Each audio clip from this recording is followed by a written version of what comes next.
Udah. Assalamualaikum warahmatullahi wabarakatuh. Waalaikumsalam warahmatullahi wabarakatuh. Masih semangat? Masih. Oke. Sebelumnya coba kalian cek dulu di keliling kalian ada sampah atau tidak. Kalau ada silahkan dibuang. Kalau tidak ada kalian duduk kembali yang rapi. Mana topi-topi yang pakai topi silahkan dibuka topinya. Kalau tidak ada duduk kembali yang rapi. Oke, sudah semua ya. Sebelum belajar kita berdoa terlebih dahulu. Silakan ketua kelasnya dipimpin untuk berdoa. Mati mulai. Selesai. Baik, sebelumnya ibu absen terlebih dahulu ya. Ahmad Rizki, Alma Aulia, Al-Zahra Diana, Anis Fitria. Baik, kita tadi udah absen semuanya. Yang tidak hadir hari ini ada Desi, Muhammad Hafiz, Muhammad Wahidin, sama Rita Putri Febrianti ya. Nah, untuk pertemuan kali ini Ibu mau membahas tentang drama. Di sini ada yang tahu apa yang dimaksud dengan drama? Tidak ada. Baik, Ibu jelaskan ya. Drama adalah teks yang menggambarkan kehidupan dan watak manusia melalui tingkah laku atau akting yang diperankan. Drama adalah karya seni yang dipentaskan. Drama memiliki ciri berbentuk cerita, berbentuk dialog, dan dipentaskan. Di sini ada jenis-jenis drama tradisional. Yang pertama ada sandiwara, yang kedua ada lakon, yang ketiga ada tonil, yang keempat ada sendratari, yang kelima ada tablo. Baik, Ibu jelaskan satu-satu. Yang pertama ada sandiwara. Sandiwara diciptakan oleh Mangkunegoro VII, berasal dari bahasa Jawa yang berasal dari kata sandi yang berarti rahasia dan wara yang berarti pengajaran. Sandiwara berarti pengajaran yang dilakukan dengan berlambang secara tidak langsung. Yang kedua adalah lakon. Lakon ini memiliki banyak arti.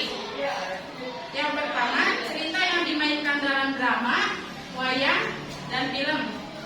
Yang kedua ada karangan berupa cerita sandiwara. Yang ketiga ada perbuatan, kejadian, dan peristiwa. Yang ketiga ada tonil.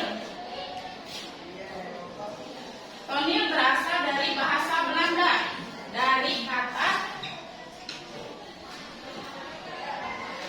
tonel ditulisnya ya. Dibacanya tonil yang berarti pertunjukan. Yang nomor 4 ada sendratari. Sendratari itu kepanjangan dari seni, drama, dan tari. Sendratari berarti pertunjukan serangkaian tari-tarian oleh penari yang mengisahkan suatu cerita tanpa percakapan. Yang terakhir ada tablo.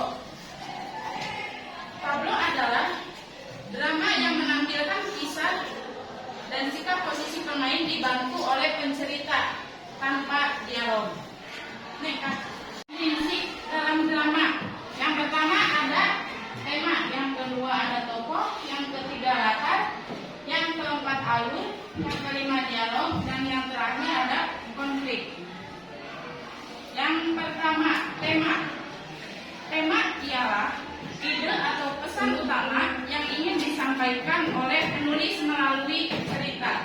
Yang kedua, tokoh. Tokoh yang terlibat dalam cerita, termasuk karakter utama dan karakter pendukung. Karakter memiliki sifat dan tujuan yang mempengaruhi jalannya cerita. Yang ketiga ada latar. Latar ialah waktu, tempat, dan suasana.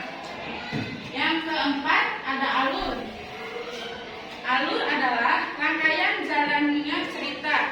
Alur drama biasanya terdiri atas pengenalan cerita, konflik awal, perkembangan konflik, dan penyelesaian.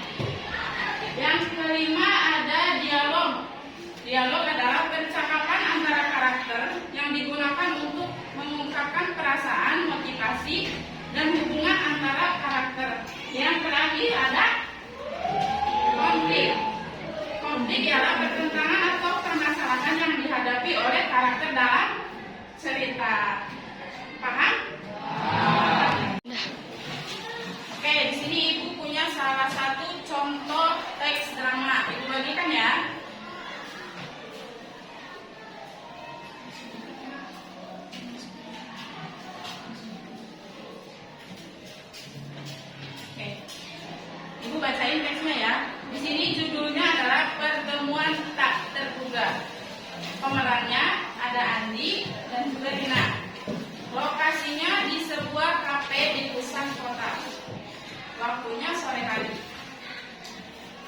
Ini percakapan dramanya ya. Ini salah satu contoh drama, tapi ini bukan termasuk ke dalam jenis drama tradisional. Andi dan Dina duduk di kafe, masing-masing dengan secangkir kopi di tangan mereka. Mereka saling menatap dengan ekspresi yang berbeda. Andi dengan nada yang sedikit getir. Jadi kamu orang yang mengambil proyek itu? Rina dengan nada yang tenang. Ya, aku yang mengambil proyek itu. Tapi bukan berarti aku sengaja ingin mengambilnya dari kamu. Andi dengan nada yang lebih tinggi. Tapi kamu tahu betapa aku menginginkannya. Aku sudah mempersiapkan diri untuk proyek itu selama berbulan-bulan. Rina dengan nada yang lembut. Andi, aku tahu kamu menginginkannya, tetapi kesempatan ini datang secara tak terduga, dan aku tidak bisa melewatkan kesempatan seperti ini. Andi dengan nada yang sedikit lebih rendah. Aku tidak percaya kamu bisa begitu kejam. Kita dulunya teman baik. Rina dengan nada yang penuh penyesalan. Andi, aku tidak ingin menyakiti kamu, tapi aku harus memikirkan masa depan aku. Mereka berdua terdiam sejenak, menikmati kopi mereka dalam keheningan. Andi dengan nada yang lebih lembut. Mungkin kita bisa bekerja sama dalam proyek ini. Kita dulunya teman baik, dan aku yakin kita bisa membuat sesuatu yang hebat jika kita bekerja sama. Rina dengan senyum. Itu ide yang bagus, Andi. Mungkin kita bisa membuat sesuatu yang luar biasa jika kita bekerja sama. Mereka berdua tersenyum dan mengulurkan tangan untuk bersalaman, menandai awal dari kerjasama baru. Itu salah satu contoh teks drama. Mengerti? Baik, kita menjelaskan tentang unsur-unsur intrinsik dalam drama yang tadi. Judulnya adalah pertemuan yang tak terduga. Yang pertama ada tema. Temanya apa tadi? Pertemuan yang tak terduga. Yang kedua tokoh. Tokohnya yang pertama ada Andi, yang kedua ada Rina. Latar tempatnya di mana? Di pusat kota. Yang keempat ada alur. Alurnya yaitu ada 4. Ada eksposisi. Andi dan Rina bertemu di kafe dan membahas tentang proyek yang diambil oleh Rina. Yang kedua ada konflik. Andi merasa kecewa dan marah karena Rina mengambil proyek yang diinginkannya. Ada klimaks.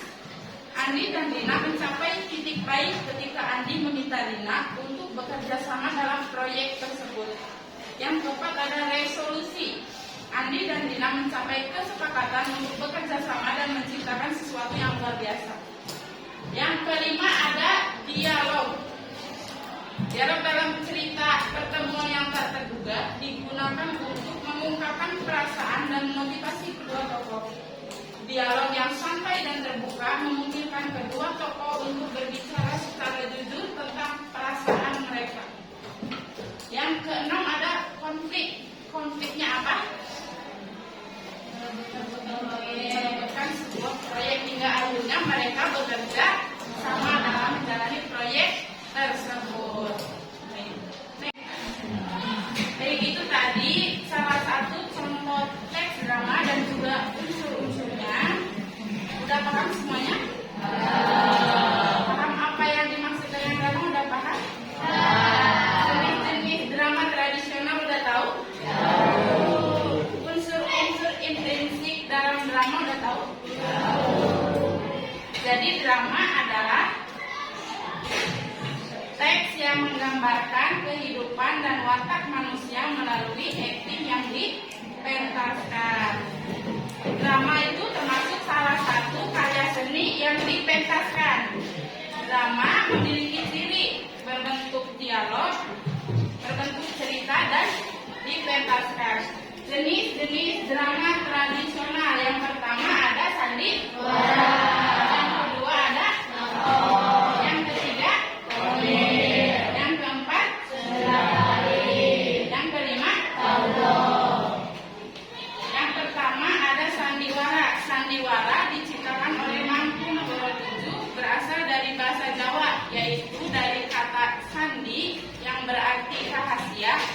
Janwara yang berarti pengajaran. Yang kedua ada lakon.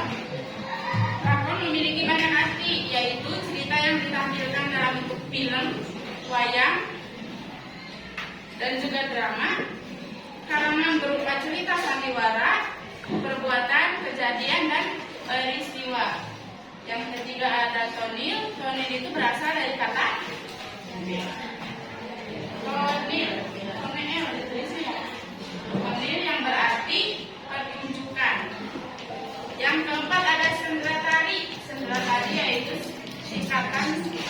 Sendratari yaitu kepanjangan dari seni, drama, dan tari. Sendratari berarti serangkaian tari-tarian oleh penari yang menggunakan suatu cerita tanpa percakapan. Yang kelima ada tablo.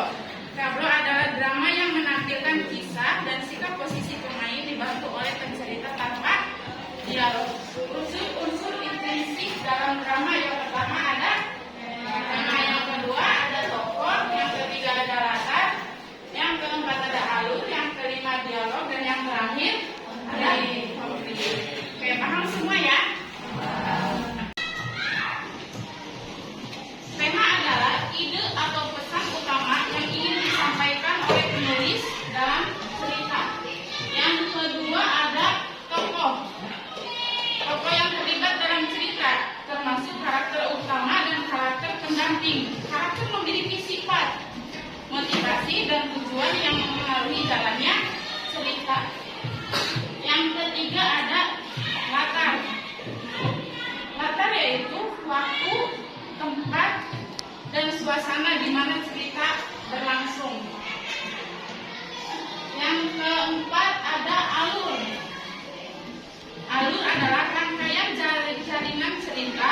Alur drama biasanya terdiri atas pengenalan cerita, konflik awal, perkembangan konflik, dan penyelesaian.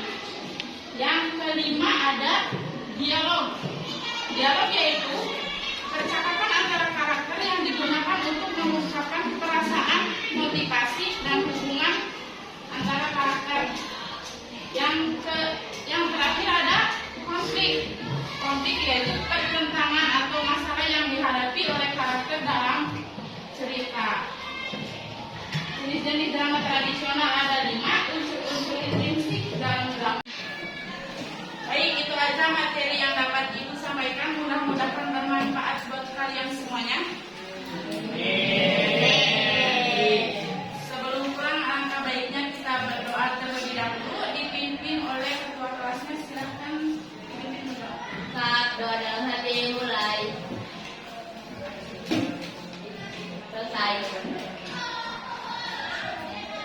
Dari salam.